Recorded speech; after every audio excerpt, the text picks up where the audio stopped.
15 अगस्त 1947 हमारा देश आज़ाद हुआ और उस दिन पहली बार भारत का झंडा फहराया गया। आज हम इस वीडियो के माध्यम से यह जानेंगे कि उस दिन क्या क्या हुआ और किसने किसने किया। तो चलिए दोस्तों शुरू करते हैं आज की वीडियो। दोस्तों उस शाम दिल्ली के प्रिंसेस पार्क में ब्रिटिश का झंडा उतारकर भारत का झंडा फहराया जाने वाला था और यह अनुमान था कि लगभग 300 लोग इस कार्यक्रम में आएंगे, लेकिन 5 लाख लोगों का सैलाब उमड़ पड़ा। जवाहरलाल नेहरू और लॉर्ड माउंटबेटन को यह समझ में नहीं आ रहा था कि मंच तक जाएं तो जाएं कैसे। फिर यह तय हुआ कि पंडित नेहरू लोगों के कंधों पर चढ़कर मंच तक पहुंचे और लॉर्ड माउंटबेटन अपनी बग्गी में मंच तक आएंगे। माउंटबेटन की बेटी पेमिले का यह कहना था कि पंडित नेहरू ने उन्हें चिल्लाकर बोला कि तुम लोगों के सर पर और कंधों पर पैर रख के आ जाओ। वह बुरा बिल्कुल भी नहीं मानी। फिर पेमिला ने कहा कि मैंने ऊंची एड़ी वाली सैंडल पहनी है, इससे लोगों को चोट लग जाएगी। तो नेहरू जी ने कहा कि सैंडल को हाथ में ले लो और आगे बढ़ो। ये कहने के बाद पंडित नेहरू लोगों के ऊपर चढ़कर मंच तक पहुंचे और लोग बुरा नहीं माने। यही देखकर पेमिला भी अपनी सैंडल उतारी और फिर लोगों के ऊपर चढ़कर ऊपर तक पहुंची। वहीं माउंटबेटन की बग्गी लोगों के बीच में इतनी बुरी तरह से फंस चुकी थी कि लोग उतरने की सोच भी नहीं सकते थे, क्योंकि सारी भीड़ बहुत ज़्यादा ही खुश और बहुत ज़्यादा ही उत्साहित थी।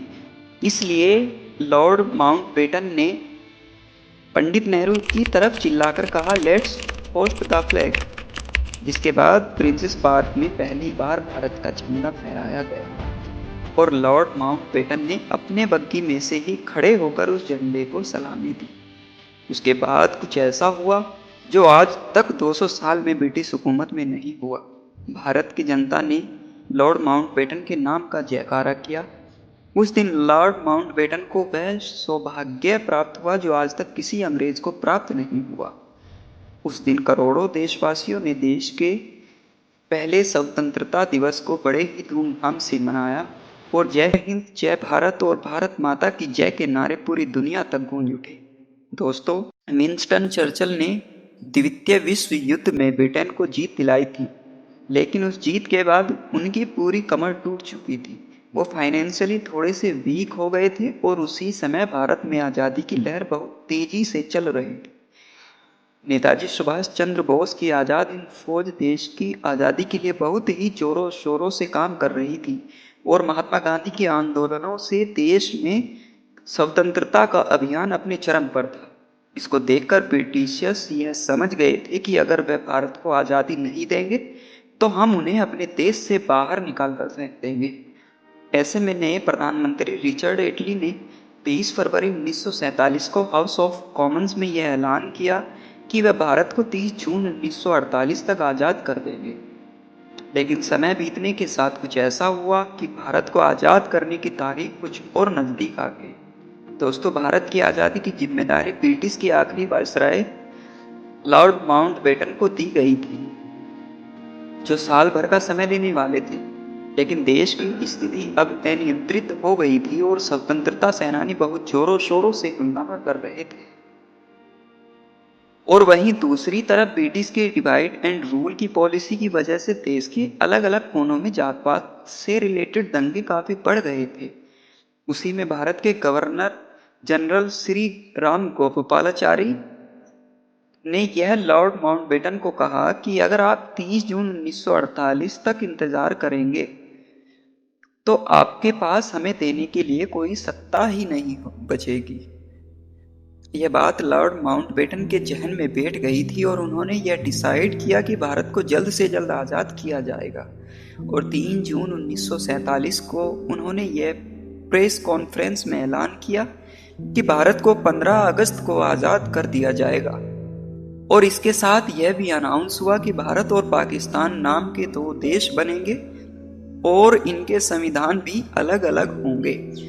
इस ऐलान से तो लंदन में हैरानी का माहौल ही फैल गया था, क्योंकि सोने का चिड़िया कहे जाने वाला भारत अब आज़ाद होने वाला था। लेकिन इस खबर से देश में बहुत ही ज़्यादा सेलिब्रेशन शुरू हो गए, क्योंकि जितने भी फ्रीडम फाइटर्स ने इस देश के लिए जान दी इस देश की आजादी के लिए जान दी, उन लोगों की मेहनत अब रंग लाई। अब देश के लोग खुली हवा में सांस लेने वाले थे। क्या आपको पता है कि अगर 15 अगस्त को यह दिन चुना गया तो आजादी का जश्न 14 अगस्त की रात को ही क्यों शुरू किया गया? तो इसके पीछे भी एक बहुत ही खास कारण था, क्योंकि देश के महत्वपूर्ण ज्योतिषियों का मानना था कि 15 अगस्त का दिन अशुभ है। ग्रह नक्षत्रों के हिसाब से उस दिन कोई नया और महत्वपूर्ण काम नहीं करना चाहिए, और 14 अगस्त के दिन सितारों की स्थिति 15 अगस्त से काफी बेहतर थी। इसलिए यह निर्णय लिया गया कि 14 अगस्त की आधी रात को भारत को आजाद कर दिया जाए। वायसराय माउंटबेटन ने यह प्रस्ताव स्वीकार किया और 14 अगस्त की रात 11 बजे संसद भवन के सेंट्रल हॉल में एक आजादी का समारोह ऑर्गेनाइज किया गया, और इसकी शुरुआत सुचिता कृपलानी ने की, जो 60 के दशक में उत्तर प्रदेश की पहली महिला मुख्यमंत्री बनी है। पहले अल्लामा इकबाल का गीत सारे जहां से अच्छा गाया गया, उसके बाद बंकिम चंद्र चटर्जी का वंदे मातरम गाया गया, जो आगे चल के भारत का राष्ट्रीय गीत बना। ठीक 11:55 पर आजाद हिंदुस्तान के पहले प्रधानमंत्री जवाहरलाल नेहरू ने अपना फेमस भाषण ट्रिस्ट विद डेस्टिनी यानी नियति से मिलन में यह कहा कि बहुत साल पहले हमने अपनी नियति से वादा किया था और अब वह समय आ गया है जब हम अपनी प्रतिज्ञा को पूरा करेंगे। पूरी तरह से तो नहीं, लेकिन बहुत हद तक आधी रात के समय जब दुनिया सो रही होगी, भारत जीवन और स्वतंत्रता के लिए जागेगा। फिर घड़ी में जैसे ही 12 बजे वैसे ही एक साथ बहुत सारे शंखों की आवाज आने लगी और लोगों की आंखों से आंसू आने लगे। महात्मा गांधी और सुभाष चंद्र बोस की जय जयकार हर जगह होने लगी। उसके बाद भारत के लिए शहीद होने वाले स्वतंत्रता सेनानियों के लिए 2 मिनट का मौन भी रखा गया। वहीं बाहर तेज हवा चल रही थी और बारिश हो रही थी, लेकिन भारत के नागरिक इस क्षण का इंतजार कर रहे थे। जैसे ही नेहरू संसद भवन से बाहर निकले, मानो हर कोई उन्हें घेर लेना चाहता था। वरिष्ठ पत्रकार खुशवंत सिंह ने यह बोला कि वह सब रो रहे थे। आसपास के लोग अनजान थे, लेकिन एक दूसरे को गले लगा रहे थे। कुछ समय बाद जवाहरलाल नेहरू और राजेंद्र प्रसाद लॉर्ड माउंटबेटन को औपचारिक रूप से भारत का पहला गवर्नर जनरल बनाने का न्योता देने पहुंचे। उन्होंने इस चीज का स्वागत किया। उन्होंने एक पोर्ट वाइन की बोतल निकाली और अपने ही हाथों से अपने मेहमानों को शराब परोसी। उन्होंने अपना ग्लास भरकर अपना हाथ ऊंचा किया और उन्होंने बोला, टू इंडिया। इसके बाद पंडित नेहरू ने एक लिफाफा दिया और ऐसा बोला कि उसमें इन मंत्रियों के नाम है जो कल सुबह शपथ लेंगे। इसके बाद लॉर्ड माउंटबेटन ने जब वह लिफाफा खोला तो उसकी हंसी छूट गई, क्योंकि वह लिफाफा खाली था। पंडित नेहरू आज़ादी के जश्न में इतना सम्मिलित हो गए थे कि वह उसमें नाम डालने भूल गए। उस रात दिल्ली की सड़कों का वर्णन करते हुए एक ब्रिटिश पत्रकार ने यह लिखा, सड़कों पर लोग खुशी से चिल्ला रहे थे। हिंदू, मुसलमान और सिख सब एक साथ आज़ादी का जश्न मना रहे थे। ऐसा लग रहा था मानो नए साल की पहली शाम का न्यूयॉर्क के टाइम स्क्वायर का नज़ारा है। यह समारोह और जश्न सिर्फ दिल्ली तक सीमित नहीं, बल्कि देश के हर कोने में इसे मनाया जा रहा था। और मुंबई में वहां के मेयर ने फेमस ताज होटल में रात्रि भोज का आयोजन किया। हिंदुओं के धार्मिक शहर बनारस में एक मुसलमान द्वारा राष्ट्रीय झंडा फहराया गया और शिलोंग में भी 4 जवानों के द्वारा भारत का झंडा फहराया गया। वहीं दिल्ली में कुछ लोग आज़ादी का जश्न मनाकर अपने घर चले गए और कुछ लोग संसद भवन के सामने या अपनी सड़कों पर ही सो गए। 15 अगस्त की सुबह माउंटबेटन ने जवाहरलाल नेहरू को स्वतंत्र भारत के पहले प्रधानमंत्री की शपथ दिलाई। 15 अगस्त की शाम को प्रिंसेस पार्क यानी इंडिया गेट के पास लॉर्ड माउंटबेटन को भारत का झंडा फहराना था और यह अनुमान लगाया गया था कि 300 लोग आएंगे, लेकिन दोस्तों 5 लाख लोग उमड़ पड़े। इतनी भीड़ भारत के इतिहास में कुंभ स्नान के बजाय किसी भी ऐतिहासिक घटना में नहीं एकत्रित हुई थी। बैंड वालों को भी बुलाया गया था, लेकिन उनके आसपास इतनी ज़्यादा भीड़ थी कि ढोल बजाना भी नामुमकिन हो गया था। दोस्तों, लॉर्ड कलिंग ने अपनी किताब फ्रीडम एट मिडनाइट में यह लिखा कि उस वक्त वहाँ पे औरतें भी बहुत थीं जिनके पास बच्चे थे और वे बहुत कम उम्र के थे, लेकिन भीड़ इतनी ज्यादा थी कि वह उन्हें बचा नहीं पा रही थी। तो जैसे ही भीड़ आगे बढ़ रही थी, वह अपने बच्चों को ऊपर उछाल दे रही थी और जैसे ही वह उसके नीचे आ रहे थे, वो उसे कैच कर लेती। इस तरह हवा में बहुत सारे बच्चों को उछाल दिया गया और कैच कर लिया गया।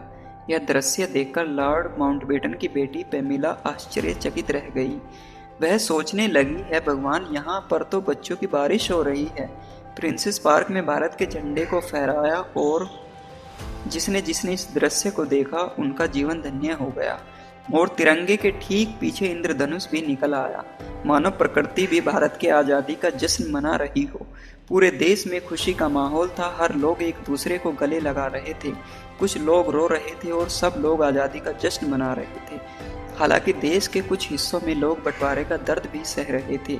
उनके लिए 14 अगस्त की रात खुशनुमा रात नहीं बल्कि दुख, दर्द और पीड़ा की रात थी। और यही रीजन था कि राष्ट्रपिता महात्मा गांधी, जिनकी 15 अगस्त की आज़ादी में बहुत बड़ी भूमिका थी, वह इस जश्न में नहीं दिखाई दे रहे थे। जब जवाहरलाल नेहरू ने 14 अगस्त की रात को भाषण दिया था, तो वह भाषण महात्मा गांधी ने नहीं सुना था। वह उस वक्त कोलकाता में थे और कोलकाता के बेलिया घाट में, और वह 9 बजे ही सोने चले गए थे। 15 अगस्त की सुबह में उठे और इस सब देश के सांप्रदायिक दंगों को चुप कराने के लिए उन्होंने उपवास रखा। इस तरह आज़ादी के दिन भी महात्मा गांधी ने अन्न का एक भी निवाला नहीं खाया था और वह आज़ादी के जश्नों से भी दूर थे, क्योंकि वह देश के सांप्रदायिक हिंसा और दंगे रोकना चाहते थे। सो साथियों, 15 अगस्त 1947 भारत के महान इतिहास का एक वह ऐतिहासिक दिन था जिस दिन हमारे देश को आज़ादी मिली। वही आज़ादी जिससे भगत सिंह, राजगुरु, सुखदेव और चंद्रशेखर आज़ाद जैसे बहुत सारे क्रांतिकारियों ने अपनी जान गंवा दी, जिसके लिए नेता श्री सुभाष चंद्र बोस ने देश के बाहर देश के लिए आज़ाद हिंद फौज खड़ी कर दी थी। अगर आपने आज कुछ नया सीखा है तो हमारे चैनल के साथ जुड़े, इस चैनल को सब्सक्राइब करिए, इस वीडियो को लाइक करिए और दूसरे लोगों तक पहुंचाइए। जय हिंद।